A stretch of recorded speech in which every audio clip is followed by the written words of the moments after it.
I'm Ryan Hayashi. Welcome to Hayashi Dojo in Mannheim, Germany. This is another learning video for my students.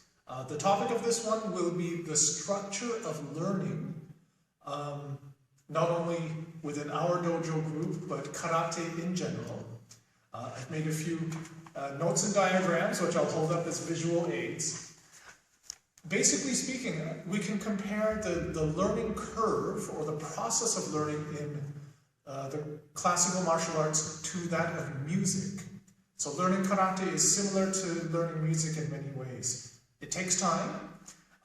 Some individuals spend less time learning music, some spend more time. Generally speaking, over time, those individuals who train and learn for a longer time do progress further within the musical arts. The musical arts has modern interpretations, Justin Bieber, beatboxing, whatnot, but also has a very long classical tradition of Beethoven, Bach, and Mozart. So, we can also compare the general training to specific training in both music and the martial arts. It takes years in order to learn to play a classical music instrument, but it takes a shorter period of preparation time to get ready for a specific performance. So depending on your level, you may allot yourself 1 or 2 months to prepare for one performance when you're playing one specific piece, but that short-term style of training will be different than your learning curve over the following 5 to 10 years and your development. It is the same thing in learning karate. In the 1 to 2 months before a belt examination, when I run the students through their specific exercises and kata, which they need to demonstrate at their examination, that is only short-term preparation work. The long-term curve is a little bit different. And I think we could even compare workshops and seminars in music and in karate. I would believe that a workshop or seminar in music with a specific teacher or instructor introduces new material which come from his specific area of specialization. It's called a master course. A master course in music. Same thing in karate. If you visit a seminar, Lehrgang, this is a master course in which he presents his own specific area of specialization. But his students, if we come from the same style, are training the same kata in almost the same way in order to prepare for their belt examinations for the same level qualifications. So, let's move to the pictures. These circles represent people. How's that look on camera? Awesome. Good? Okay. This is the exchange of information within a group that has no structure or perhaps no need for structure. A group of friends deciding which movie to see, a group of friends going jogging together, riding bicycles together. There's a free exchange of information. Now, this begins to change. Even if there's no official structure within the group, it begins to change when an individual has more knowledge, experience, or ability when it comes to that given activity. Imagine a group of people who go skateboarding together, who want to jam together with breakdancing or whatnot, and this is something that takes a while to learn. Whoever has been at it the longest and has the higher level of knowledge, ability, skills, and experience will generally begin to ask one person. But if it comes to just decision making, where do we want to go for a drink, what movie do we want to see, then in a democratic and fair system or group of friends, the group listens to everyone's input.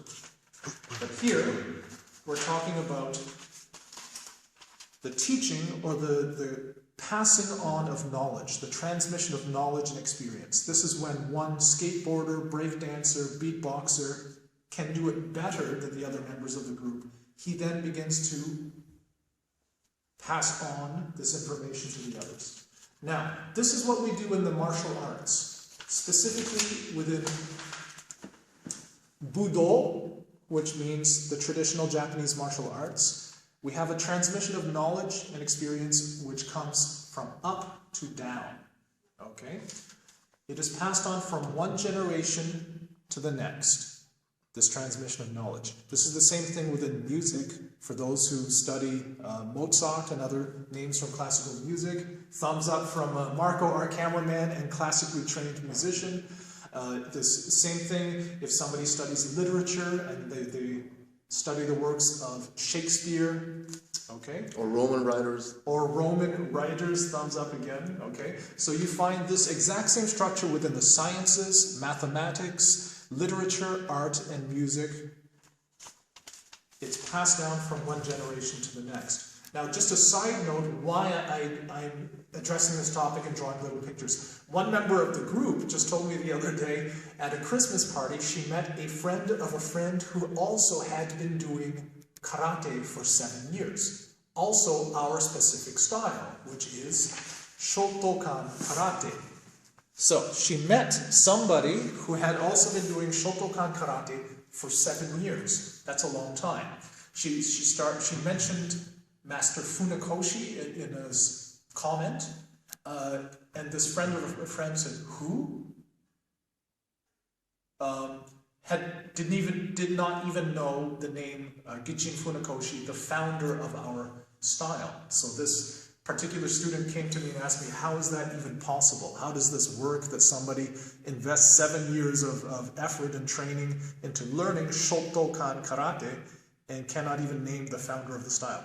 Well, it depends on the specific group you're training with, the instructor, and the governing organization. Ours tends to be more traditional and conservative in its teaching. Good. This is the structure of a Budo, or traditional martial arts organization. There are more beginners than masters, just like there are more kids in school than there are professors. There are more amateur guys who can beatbox or play a couple of songs on the keyboard as compared to master musicians, okay? Because it does take time to learn and to rise within the ranks of the organization, within that community. The higher you get in the ranks, the smaller the group of individuals. So there is, within the serious martial arts, a small number of high-ranking masters. Within every traditionally structured martial arts organization, within Budo, there's always one head of the organization, in Japanese called Soke. Soke is the old word which means head of the organization. Or another word is Shuseki Shihan, which means the chief instructor. Our Shuseki Shihan of our organization, the Japan Karate Association, is Ueki Sensei. Okay? Ueki Masaaki Sensei. Okay, next little diagram. So you're doing analog PowerPoint.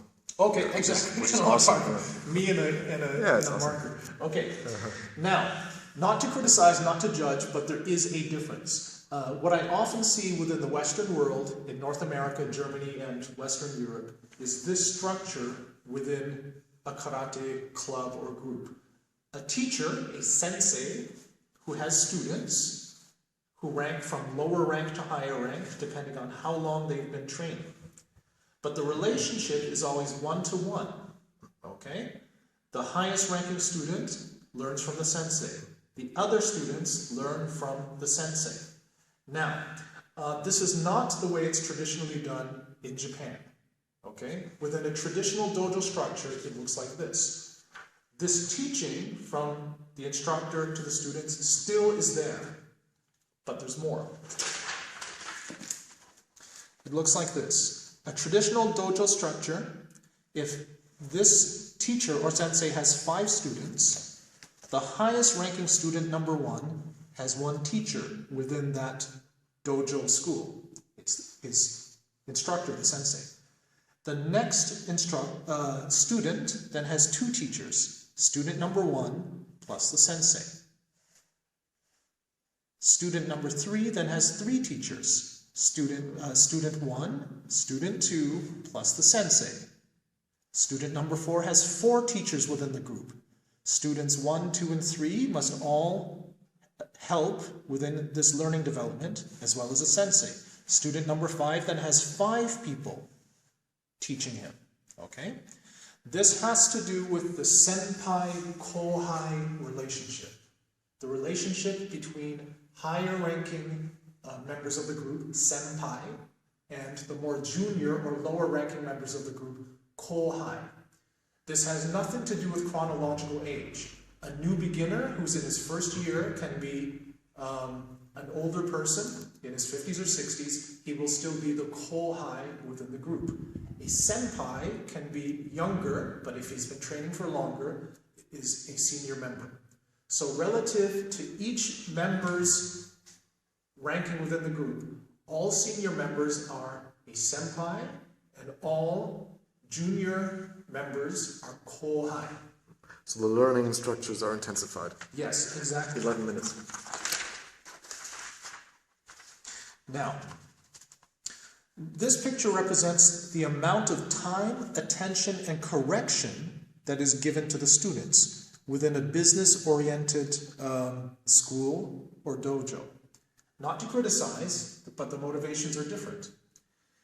Within this type of structure, which I see in the Western world, the teacher or sensei spends more time, effort, and correction on the beginners, and the more senior members that have been around longer and advance within the system then get less information, correction, and energy from their teacher.